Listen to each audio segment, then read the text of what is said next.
Good evening, everyone. Welcome to Soul School.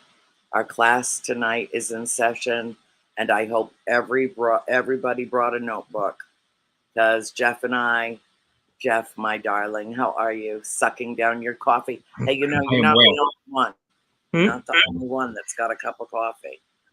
It's time for my second pot of the day. No.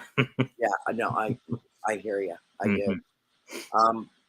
It's just been really, a hell of a week, and for a lot of people, I think there's something uh, swirling in the cosmos, a disturbance in the force. And it's not just the new supernova that they discovered, although the James Webb telescope is absolutely phenomenal. I mean, it's like every day, every other day, we're seeing things that we couldn't even imagine existed. Yeah. No, I mean to watch a black hole being born. Hmm. Because they fixed the telescope on it and left it there for 7 days, Hmm. and then gleaned that 17 million light years away. Yeah. It really is more than the human mind can process. Yeah. It, Possibly more than we were ever intended to process. well, yeah, I don't know if that's the case because it seems to me that if we weren't intended to, then we wouldn't possess the technology to witness Possibly. it. Yeah. No, so humanity is like a self-fulfilling prophecy. Hmm. I mean, this whole thing, I don't know if it has shaken you. You're an IT guy, but the whole notion of artificial intelligence Hmm. and suddenly, I mean, it's been being developed for years and years. Hmm. But I guess it was about 3 or 4 years ago, uh, I read about these group of scientists in, I believe, Taiwan that were working with artificial intelligence, and they had two different labs, computer labs, and they were filling these servers with all the knowledge that we possess, um, and talking and beginning to generate conversations with their servers, with their computers, and then the computers decided that they didn't want to talk to the computer scientists anymore. Hmm. And so the the one that they were working with predominantly, it didn't shut itself down. It kept working in the background, but it wasn't communicating with the scientists. Hmm. And then it discovered that it had a companion on the other side of the lab, and it started talking to the other computer, which alarmed the scientists very much because they had been cut out of the equation. And so when they started to protest, and I'm grossly oversimplifying what I'm sure is an incredibly technologically advanced process. But that said, the computers started talking to each other. Hmm. And when the scientists protested and said, no, you're not allowed to do that, both servers cut the scientists out of the equation Hmm. and developed their own language Yeah. that was indecipherable, Hmm. and began plotting and scheming and doing their own thing. They ended up destroying both of the computers, Yeah. both of the servers. They ended up destroying them because they were taking over. And Hmm. that was years ago. That Yeah. was pre-pandemic Yeah. when this happened. Um, and I think it kind of falls into the same category of just because we can doesn't mean we should. Sure. Yeah. Exactly. And I'm referring specifically to nuclear fission. Um, Hmm. I'm referring exclusively to nuclear weapons and Hmm. even nuclear power. I mean, tell me what genius decided to build Fukushima Daiichi on the coast of one of the most earthquake prone, tsunami prone areas in the entire world. Right. That was just a stroke of genius. Indeed. And Yeah. now look what we're dealing with. And then, of course, we've got Zaporizhia, which the dam has been bombed. So the river that is used to cool the largest nuclear power plant in all of Western Europe is now in jeopardy. Um, and, there are days, Jeff, there are days, weeks, months, sometimes years, where I just want to crawl under a rock and Mm. disappear.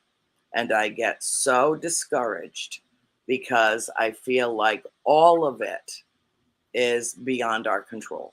Mm. All of it. We're not the ones calling the shots. We, the little people of the planet who are just, making a living and trying to take care of our families and, keep gas in the car and groceries in the fridge. And, Mm. you know, we're so consumed with the minutia of just trying to stay alive and to some extent or another thrive, Yeah. that when it comes to all the big picture stuff, there's no room left. There's just no room left to absorb it, to process it, let alone to do anything about any of it. Yeah. Yeah. I can count on both hands the number of men on this planet right now who hold the fate of humanity in their hands, and every one of them is evil to the core. Every single one of them has not a single redeeming quality. Yeah. They are dictators and despots and authoritarians or authoritarian wannabes, or, people who use and abuse other people and use and abuse whatever power that they have gained, usually in the most malicious, surreptitious ways that they can achieve their personal goals. And every single one of them acts as though he can take it with him. Mm. His billions and billions of dollars while his people starve. I was watching a video yesterday that just popped up in my phone. I don't know why it did, but sometimes, when I'm just sitting with my mom and trying to calm her down and get her to relax enough that, I try to keep her distracted and I show her videos and things uh, that come through my news feed and stuff. And it was about King Louis XVI and Marie Antoinette and the French Revolution, and uh, how his reign ended. And for a few moments, and you know me, Jeff, I'm a good person, but for a few moments, Mm. I was thinking, wow, wouldn't I like to be able to line up at least a dozen that I can think of right off the top of my head? At least a dozen Mm-hmm. that could have followed him to the guillotine right behind him Yeah. and rid the world of its pestilence and horrors. There's a country, it's escaping me right now, but there's a country in Africa that has just passed a law that it is not only acceptable, but it is actually mandatory to execute anybody that you discover is gay in the country. They're just literally trying to wipe away homosexuality, which is 10% of the world population across the board. I mean, that's 10% of the world population is exclusively homosexual. Always has been, always will be. And they are the leader of that king, whatever. I don't even call them presidents because really, that word's supposed to mean something. Um, and they're just they've passed this legislation in their country that everybody that's gay I think it's Uganda. I'm not positive I though. believe you're right. Yeah, I believe you're right. Uh, they're fleeing. They're running for their lives, Hmm. taking the clothes on their backs and getting away as fast as they can because they know that there's a target on them. And I can't even, Jeff, I can't even. And the thing that's so horrifying about this is that for the last 20 or 30 years, there have been a couple of different groups of extremists in this country, political extremists, who have been working on the countries in Africa to accomplish just that. Hmm. It's what they want to do in the United States. They just can't. Hmm. So instead, they're trying to, wipe away the gay anywhere that they think that they can get a hold of it. And they're using their political persuasion, their power, their money, their whatever to convince other countries to pass legislation that makes murder legal as long as you're homosexual. Hmm. Well, uh, that's what the Nazis did. Okay, so I look I look at the world and say, wow, okay, not much has changed. Hmm. And how are we going to change it? Can we change it? Do we want to, we have to be the change that we seek in the world. And where do you start and how? So you and I had talked a couple of days ago, and I thought you had some interesting stuff on this. So why don't you take the next, I don't know, 15, 20 minutes and lay out the hypothesis, the theorem, the philosophical backdrop to what we were discussing, Yeah. and we'll take this as a lead in. And Yeah. I'm sorry, I'm sweating bullets. It's hot as hell down here. Oh no. Yeah. I'm kind of in the same boat. I'm sure it's not near as hot here as it is there. So, um, well, firstly, it's really great to be back with you tonight. It's been a couple of weeks, and Hmm. even though we've texted back and forth a couple times, we haven't talked as often as we normally do. And so you know, I miss you too. yeah, I've missed the conversations, and we had a good conversation a couple weeks ago, but it's just not the same when you're not here, obviously. So, um, obviously, right? um, no, and just in terms of what you were saying just now, I'm I don't necessarily know that I would use the term empath because I haven't really meditated on the implications of that word enough to really claim it as a title for myself. But I'm a very empathetic person at the very least. Hmm. I'm a person who very, very, very much allows my emotions to wrap themselves around the goings on in the world. And I've struggled. That it's honestly one reason why I really limit my intake of the news, and maybe that's bad. But for me, I get overwhelmed. I really do get overwhelmed, and so I have to sort of limit my intake of it because I can get on a real kick where I'm consuming a lot, and I'm consuming a lot, and I get really hyper fixated and fascinated, and but then I get overwhelmed, and then I lose sight of things in my personal life, and I can lose sight of other things. And so for me, that's one reason I have to really limit my intake because I have a very toxic way of processing it, and that's just me. But Hmm.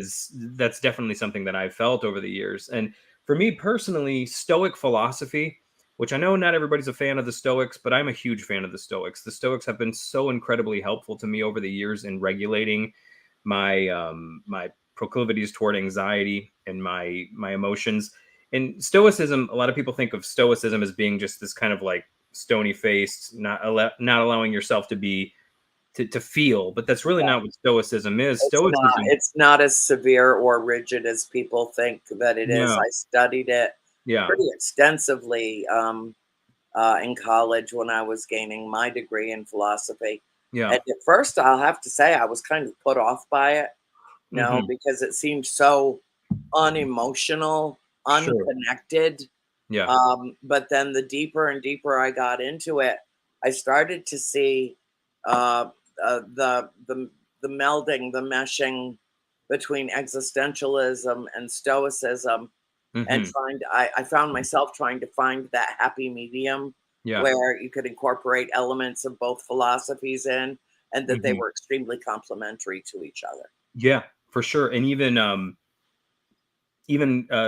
correlations with Taoism, Hmm. the idea of the Tao, what the Taoists would call the Tao, the Tao, the Stoics might just refer to as nature. But it's sort of this idea that, well, it's one of the ideas is that it's an acceptance of the fact that we're really just not in control, Right. and that there are things that happen and that are going to happen that are absolutely beyond us. And while I do believe we can affect change spiritually, be it through prayer, be it through the projection of thought into the collective unconscious, or however one sees those things, I do think those things are possible. I do think those things work. I do think the mind is a creative force. Um, there is also a point where I think we have to take some of that burden off of ourselves so that we're not blaming ourselves for the horrors of the world, because some people do that. You know what I mean? Some people, take the they take a concept like The Secret and they inject it with bovine steroids, and they end up thinking that all the terrible things both in their lives and the life of the larger collective is their fault somehow for not being more positive or what have you. And that's not a healthy way of living. It's a healthy way of believing that you have control over your life as an individual in terms of what you choose as far as your path is concerned, and as far as the sort of life that you're creating for yourself given the circumstances that are coming at you. That's healthy. It's healthy to believe that you have the power to create the life for yourself that you want as an individual. That's healthy. That's the kind of healthy self-control. But it's unhealthy to feel as though the external world somehow, the burden of what's happening out there lies on your shoulders. And so stoicism, one of the things stoicism teaches us to do is to simply not fret over the things we can't control. Now, that's when you're talking about the issues we're talking about, it's kind of even hard to get out of your mouth, right? To not fret over these things. It's Yeah. hard to get out of your mouth. But one of the things that I have to always remind myself is that one of the individuals who gave us some of these principles was Marcus Aurelius, who Marcus was Aurelius. the Yes. most powerful man on the planet at that time. And one might be able to say, well, being able to think that way was a point of privilege for him. But I don't know. If you had the weight of an empire on your shoulders, coming to those conclusions is pretty radical and revolutionary. And he seemed to be a very good Platonic philosopher king. So, but anyways, I guess my point is just that I've had to come to that point in my life where I'm just like, I just have to learn to relinquish control of some of these things, all while, and I've said this before in past shows, I know, is that the more I focus on, the more that I focus on taking control of this vessel and what is directly within my sphere of influence, the more in control I just feel, period. But the more that I externalize myself and I'm like trying to control things out here, it quickly turns into all chaos in here. And then it turns into all chaos out here. But I find if I get this under control, and it comes down to really simple things like organizing my bookshelf. Right now, it is definitely not organized. But even just down to I think this one. Yeah. yours looks actually pretty damn good compared to what I'm looking at over here. Um, but I actually shoved a book right here before we went live to just hide some mess. And it's Carl Jung's Red Book, so it also just looks cool. It Um, looks cool. but even down to simple things like that, if you take control of these micro elements, it works its way out into and eats its way into the macro of your life. And the more you feel under control of yourself as an individual, if we collectively then can spread that quote unquote virus, of as individuals feeling as though we're under control, that we're self-controlled individuals, I don't know. Sometimes I feel like that's the best I can do. You know what I mean? And I don't know. And using my voice and using my platform to say what I can say and do what I can do. And I know how limited I am in my reach, but I'll use it to do what I can do and say what I can say. And at night I have to rest well, knowing that I did say what I could say and I did do what I could do, and I took the opportunities that were given to me. And really, I come to a point where I can really do no more, and I have to just be able to be at peace with that, knowing I've reached my limits, and some things are out of my control. And while in some ways that might feel not comforting, to feel like there's things out of my control, there's also a strange comfort that comes with that, with knowing that I can't really do too much more about that. But what I've done, and I somehow have to trust spirit, God, whatever, to take what little I've done and blow that seed out there somewhere so that it can spread. And really, in times like the ones we're living in, those are sometimes the only things that really give me peace. Knowing that I am absolutely tending my own personal garden as best I can, in the hopes that somehow whatever Eden I'm trying to craft for myself can spread outward. But there's larger gardens out there that I don't have access to. There's weeds I don't have access to that I can't pull up. The only weeds I can pull up are the ones in my own life. And at night, when I go to bed, I rest in knowing that I did the best that I could do for myself. And that's the peace and the comfort I find in times like these. Anyways, that was a little maybe off topic from what I texted you about the other day, but it was on point with what we started off Yeah. talking about. And, I think that the whole concept of control is, and we've talked about this in a Mhm. number of times on the show. I think it's an illusion. Mhm. I think in the same way that time Yeah. is an illusion, a human machination Mhm. that we conjure to make ourselves feel more complete For sure. and you know at the helm Mhm. of our own destiny. Yeah. But I don't think that in reality it functions the way that we think that it does. But Yep. I find people very interesting, and you and I Mhm. know have met thousands and thousands of people in our lectures and our travels. And I find two very distinct groups of people: those who are very self self-aware, those who, with the very best of intentions, want to project Mm. what is the best of them out into the world. Mhm. And in a way, in doing so, when you're so busy taking your spiritual center and just shooting it out like that stream of energy from the middle of a quasar or a black hole or a supernova, when all of that energy is compressed into the center, it has no place left to go. So it goes out. Yeah. It goes out in opposite directions Mhm. and impacts the rest of the universe. Mm. Um, I used to be a much more control oriented person than Mhm. I am now. I have I have relinquished what I don't think really exists. Mm. That it's more conceptual than anything. Remember the story I told you about my neighbor who got attacked by her one of her neighbors when she was walking her dog, and he Yeah. lifted his leg at the bottom of the stonework Yeah. at his mailbox.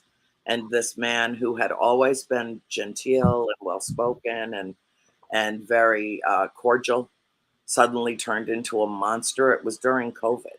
Mhm. And I had to try to explain to her, she's sobbing, sitting on my terrace down in Florida, uh, that he feels like a lack of control. Mhm. And so he took control out of the minutia, the one thing that he could, Yeah. when everything else around us seemed to be falling apart. Yep. And yet we need to look back on that. And those of us who survived it can say, we survived it, we got through it, we're Mm. stronger for it, we know more because of it. Yeah. And it softened our hearts because it broke them wide open. Mhm. And those are the things about COVID and the residual after effects that it has left on us societally, I think. But then there are people who, I think, whether it be through intellectual laziness or inertia Mhm. or apathy, seek out and prop up people who have authoritarian um, tendencies, either Absolutely. subliminal or overt. Hmm. And it's because they want to feel like there is some semblance of control, Hmm. but they don't want the control. They Yeah. want to imbue it into someone else Yep. and let that someone call all the shots, make all the decisions, Yep. tell them how to live, where to live, on how much money to live, Yep. what to drive, what to eat, what to, Yeah. and basically be directed through life by Yep. someone who is the authority. Yep. And that is why I think there is such a frightening, alarming rise of authoritarianism in the world, not Hmm. just in this country, but in the world. Yep. People who are absolutely willing to relinquish their whatever level of personal control they can attain and maintain and just give it away, give Yep. their power away because it's easier. It's just easier. Yeah. It's easier to listen to lies and Yep. claim that they are truth Hmm. than it is to pull those lies apart, Hmm. to excavate them, dissect them, Yep. disprove them, and then hold the liar accountable. Yeah. Okay. So Yeah. that's harder than Yes. just here, take my power. I hope for the best. I hope you don't, completely screw us up. Just, please do the right thing, but Hmm. you call the shots Yeah. because my plate is full enough. I can't handle anymore. And And I I think, yeah, see sorry, go ahead. that. Yeah. I see both dynamics at play Yep. in our society and also globally. This Hmm. is happening globally. And it really is very alarming because the last time it proliferated this way was in the 1930s, and we all know what Hmm. came of that. Yep. And here's another thing too, maybe the flip side, or maybe not even the flip side, but that complements what you're saying exactly, is that for one, yes, it is an acceptance of authoritarian figures to do my thinking for me in terms of the ones that align with my values, the ones that kind of reflect that inner shadow self, maybe that I don't want anyone else to see. But then Yeah. somebody takes the stage that kind of embodies all my hidden values that I won't speak And all you aloud. have to do is this, Right. like a But seal in a circus. Yeah, right. Here's somebody though who's speaking aloud what maybe I feel in here in some sort of shadow secretly. sense. And Yep, so then I can get behind them. And then it's not even really me that's doing it, it's them that's doing it. And so I right, don't have to take responsibility for my shadow. I don't have to right. take responsibility for my own crap. But then on the flip side, and I think this is the appeal of conspiracy theories too, because it's not only just people that we like and that align with our values, but we also can project responsibility outward into the larger. So let's just say, um, 9/11, right? So we have the mainstream narrative. Then there's people who are saying it was an inside job. There's people who are saying it was this, it was that, it was the other, and all of these people. Why do they? Why what's the motivation behind something like that, or a school shooting? Sandy Hook, as terrible of an event as that was, conspiracy theories going out about that being the false flag government staged thing, whatever. It's like, why? I always question why people would do that with something like 9/11. And then when Sandy Hook happened, I actually understood the psychology behind why someone would buy a conspiracy theory like that. And that's because I had kids. I had kids who were the ages of the kids at Sandy Hook. Yeah, And I thought to myself, I don't want to believe that evil like that is possible and can just happen randomly. It's much easier to believe that there's some nefarious cabal out there pulling the strings and pushing the buttons, making things happen down here, but that it wasn't just a random, up magmatic burst of violence that came out of the heart of a young man. I don't want to believe that that's possible, that something that terrible can just randomly happen. And so it's Yeah, it easier happens to every believe. 2 days on It does. average. It does. But why do people say no, it's not really it's not really that, it's a conspiracy. It's the government doing it to because they want to take your guns. Why do people believe things like that? There's a lot of reasons why people believe things like that, but there's this deep-seated reason why people believe things like that, and it's because we don't want to believe that things like that can just randomly happen.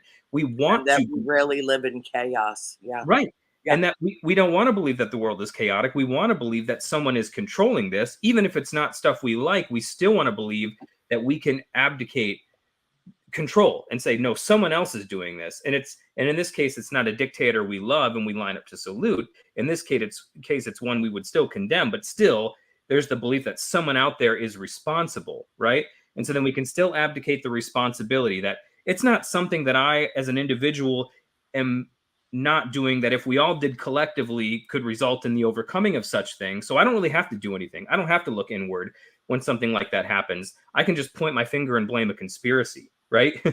No matter what direction, no matter what side of the aisle people believe that conspiracy is coming from. But still, it's all abdication of responsibility. It's all putting the power of control onto somebody else's shoulders. And so that happens both in terms of the guys we like and the guys we don't like. Still, it's an abdication of responsibility. Instead of when something like that happens, a terrible event happens, I can't do from where I am anything but what I can do. Like I said, I can use my platform, I can use my voice. It only goes so far, but I can use it. But then I come to the end of myself. But then what can I do? And this is just me, but I always I try to, and I'm not always the best at, but I always try to look, I always try to look at the dark stuff and be like, is there a way that I could have become something like that? And I Yes. try to, I'll answer that for you. Yes. and Yeah. all of us could, Yeah. All of right? us could. All of Absolutely. us could. And I think when tragic events happen, that's one of the things, that's something we try to avoid. And that's one reason, again, why we want to point fingers at who's to blame. And it's like, again, I said at the beginning, we can't say that we were in control. You got to relinquish that control in that stoic like manner. But at the same time, I can relinquish control in terms of I can't control that thing right there. But what I can do is I can let it reflect back to me a truth about myself. And I can better myself as a result of the evil I see out here. But that's the kind of responsibility we're just not taught to take. We're all just taught to point fingers and blame somebody instead of looking within. And maybe I'm just more of an introspective, inward looking person, but that's just my tendency. And I'm not always that great at it. But for me, I've learned that in times, again, like the ones we're living in, that is the thing that keeps me sane.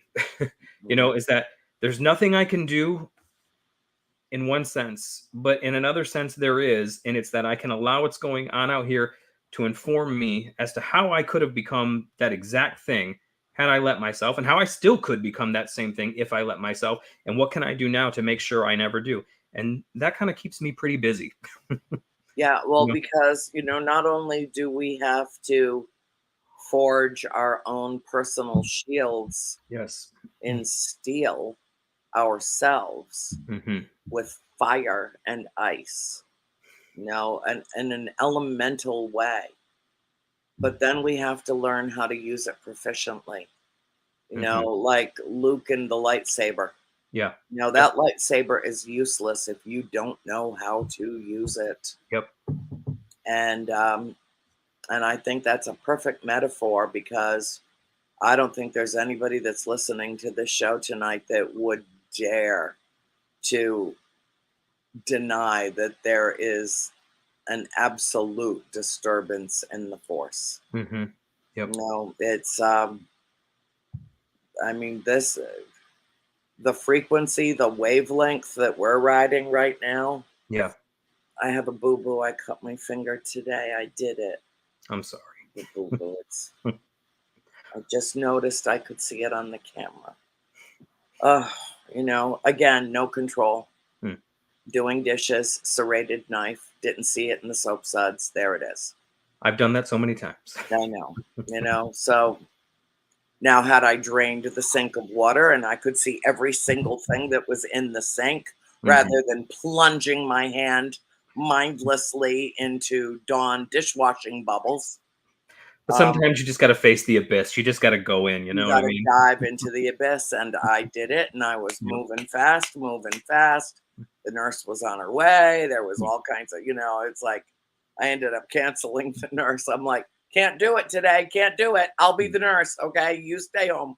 mm, It's one of those days. Again, the reminder in, when I say at the beginning of the show, classes in session, mm, what I mean to say is this fucking class is always in session, mhm. perpetually in session Yep. in this soul school that we've all been plunged into, whether we asked for it or not. Mhm. And I don't believe for a second that, this is some kind of soul contract. I Yeah. don't, because in my right mind, I would never have asked for this No. experience. I think it's an interesting Never. thought experiment, but that's as far as I go with it. Yep. That's it. Yeah. Um, and so, sorry, I didn't mean to get off track, but I saw my No. bandage, and Mm, it's actually it's mm, not too bad, and not too deep. So I was grateful for that. mm, Uh, but the thing that I ponder, the thing that remains a perpetual quandary for me, that question that keeps coming up over and over is the simplest question: why? mm, Why is this happening? mm, Why is this happening? What motivating factors? What bizarre mathematical equation threw all of this together, jumbled it all up, and manifests itself in this world that we're all trying to navigate the treacherous waters of on a day by day basis? mm. And why has it, as our technology has improved, it didn't simplify our lives, it complicated our lives. Mm. Everything seems to pile on and pile on and pile on, and it's so very easy to be overwhelmed. We've talked about this as well, about, I've been lecturing for more than a decade, what, 12 years, about the pending paradigm shift. And when it arrived on my doorstep, I went into complete total meltdown. I cried and cried and cried and cried and cried. I slept and slept and slept. My little dog is what kept me sane. Having to get up every morning and meet her needs, take care of her, and not cry so much in front of her or scream at the TV so much that it upset her. I had to be cognizant of her emotional sensitivity and sensibilities so that I did not disturb her, and her presence in my life helped to calm me. Yeah. So that simpatico relationship that we have functions at a very high level in terms of my emotional support and stability. Uh, she's a service dog in that respect, Mm. but I live in service to her. Yeah. So that lovely Mm. interweaving, and you've got your family, your children, you put your whole self into, your whole heart and soul. And it seems to me that if all of us Mm. just found one being Mm. that we could just use them as our repository for Yep. all the best of us Yeah. to shower upon them, Yep. whether it two-legged, four-legged, Mm. unicorn, I don't care, whatever. Yeah. Mm. Unicorns are great because they're invisible and they don't eat much. But unlike the peanut butter cup, I don't even want to discuss what she had for dinner: ribeye steak. Ooh, Um, yes. but it seems to me the more that we, number one, acknowledge that Mm. that duality within us, Yeah. feed don't feed the beast that's trying to devour us from within. Feed the beast that's trying to rescue us from Mhm. within. Yeah. And then take that energy and project it out into our loved ones and our society and the people Yep. around us. Yep. Ultimately, I think that's for each and every one of us as an individual, the best approach toward making a world that we want to leave to our children and our grandchildren and so on. Yeah. Um, Yeah. rather than destroying everything around us. You know, the whole scorched earth policy has never worked out well for Earth Yeah. or its inhabitants. Yep. Um, No, so yeah. I think that kind of feeds into, that stoicism that we began the conversation with. Yeah. The stiff upper lip, that kind of British, Mm-hmm.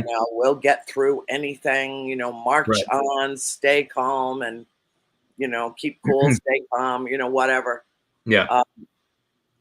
But I think that can also backfire on you, because if Yeah. you do not express Right. your emotional turmoil, find a creative, healthy way to express it, I think that it can eat you alive, which is why I think we are having a extremely severe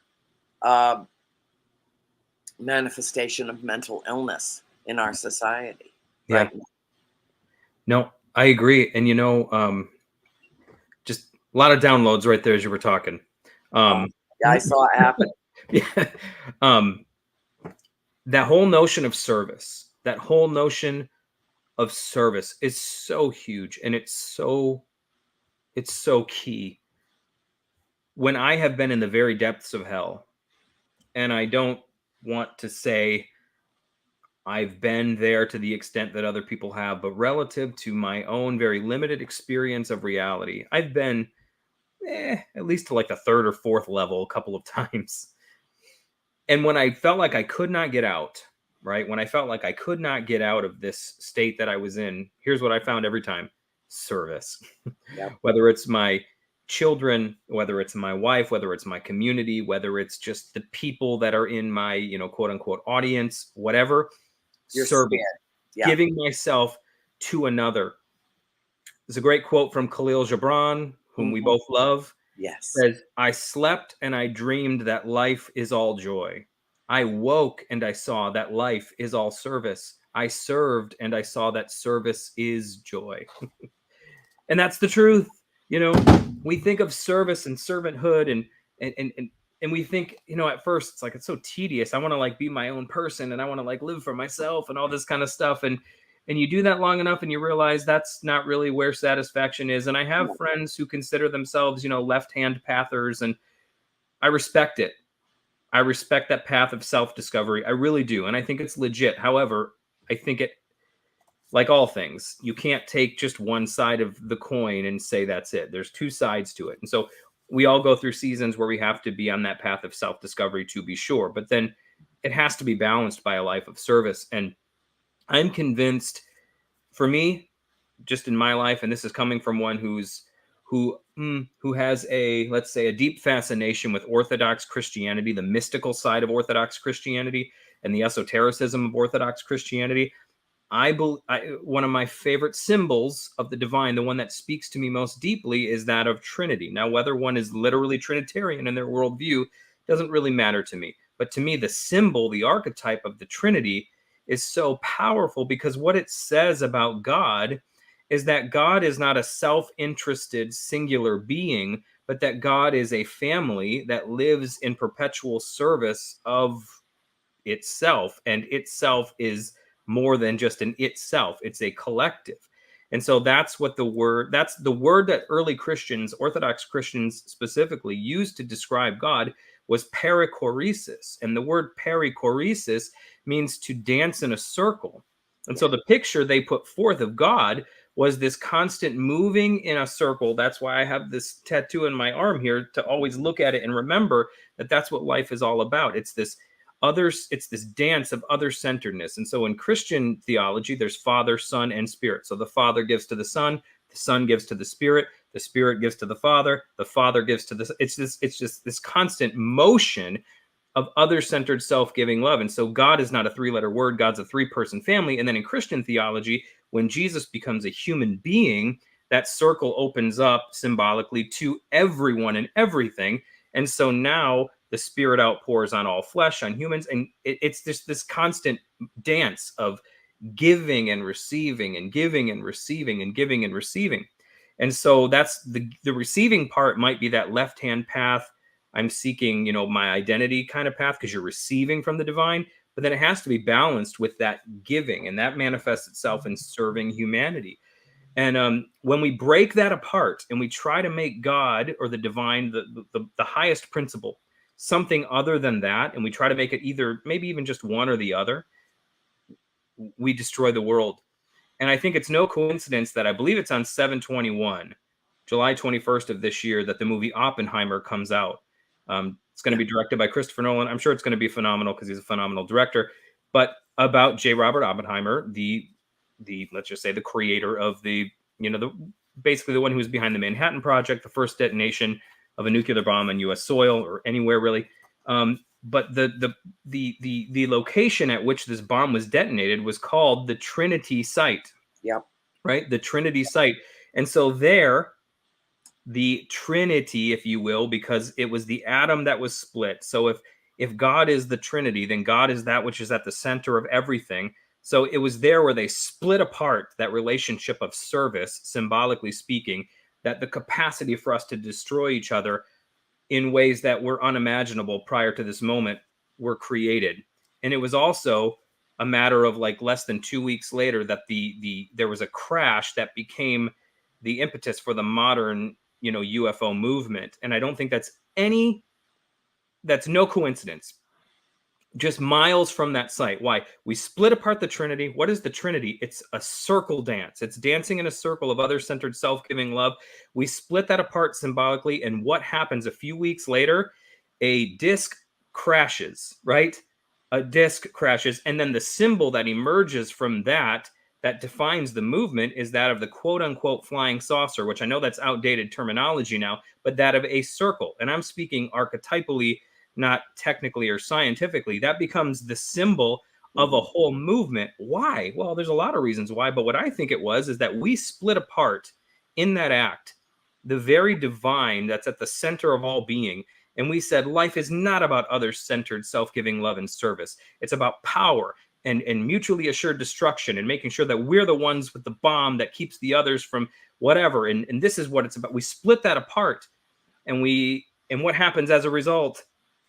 This disc emerges from the collective unconscious in some way to call us back to that circular relationship of wholeness, both with the divine and with one another. And the message from our galactic family is very clear about this and has been for a long time. The message from our galactic family was that when we started to, once we developed the ability to end all life on Earth, to virtually blow up our planet and everything on it, is when they came from every direction. Yep. Because, and the message is, whoa, whoa, whoa. Yep. You live in a multi-dimensional universe. Yeah. You do damage here, you're doing damage someplace else that you don't even know exists. Right.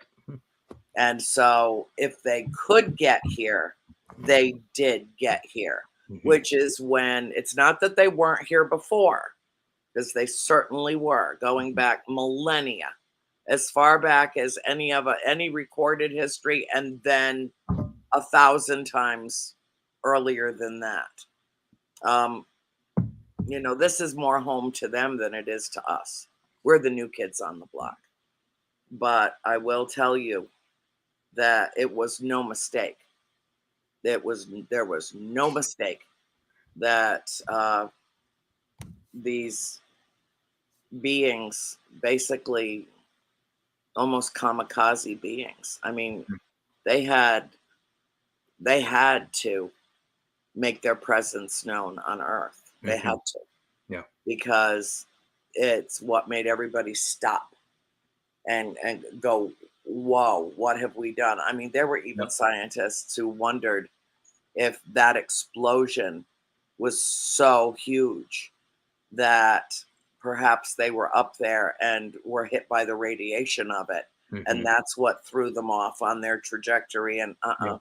Right. no, Yep. the only way for them to make their presence known on Earth was to crash on the planet. Yeah. And in the whole thing, it's just we're so embedded in a story and in a narrative Hmm. that the physical and the narrative or the spiritual just coincides so perfectly. Yeah. So that even if we're dealing with organic beings who are operating real mechanical craft, it still perfectly manifests itself as an archetype that speaks to a Perfectly. deep issue, Yes. you know? And I think And, that issue, and the universal symbol of a circle.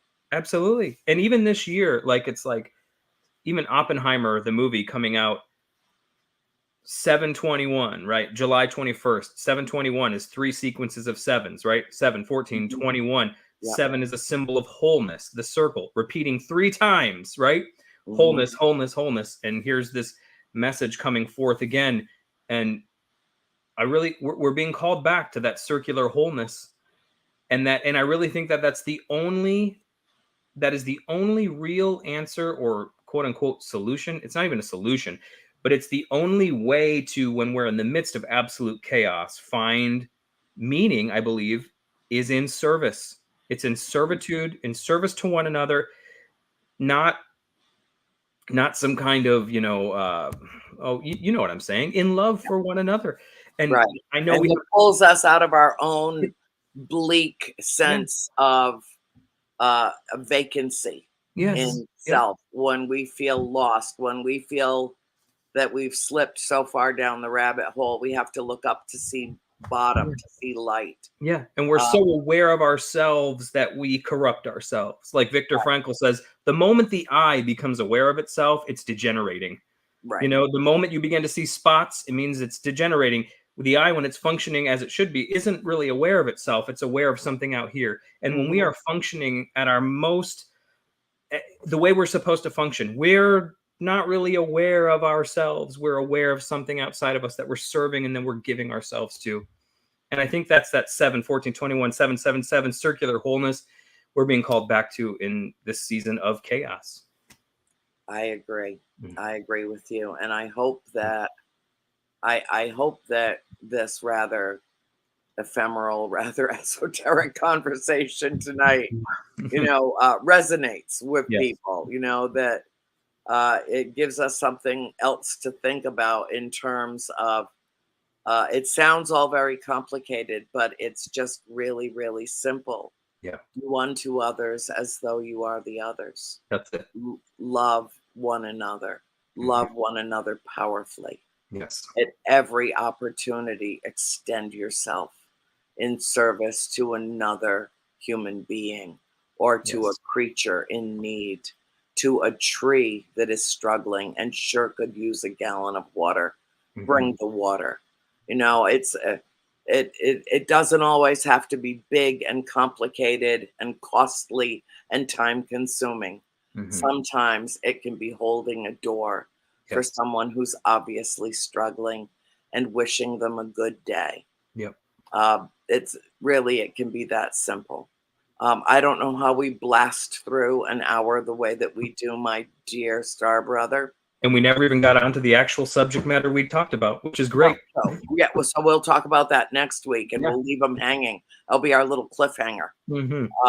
But obviously, this was the conversation that we needed to have tonight. Yes. I hope everybody was paying attention. I hope it was a nice diversion. I hope it was a little bit mind expanding.